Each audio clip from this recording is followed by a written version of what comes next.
Tonight, I'm Jessica Bowman. And I'm Matt Breen. We have new details tonight on that delay in opening Woodbury County's new LEC. The delay is projected to cost just shy of $1.8 million and possibly trigger a 7-month delay. Now, earlier this month, we told you the project was delayed and over budget, but why that happened is now coming into focus. KTIV's Matt Hoffman has the details and some unanswered questions.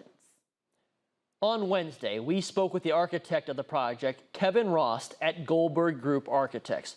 Now, Rost says the original plans didn't include enough fire dampers meant to prevent the spread of fire throughout the facility.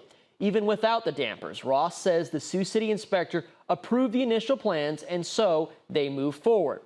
And if we fast forward to June of 2023, and Rost says a Sioux City inspector was on site, noticed the lack of fire dampers and required more to be installed. Ultimately, the architects do agree there need to be more dampers. But that takes us to September 12th, when the Woodbury County Law Enforcement Authority announced the project would be delayed.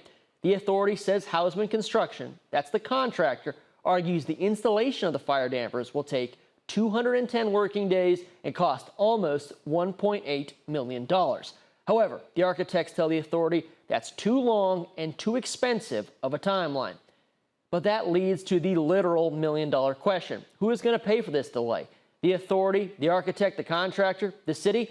And also, why did the authority wait until September to tell the public the project was delayed when the damper issue was noticed in June?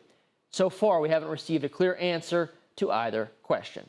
Matt Hoffman, KTIV News 4.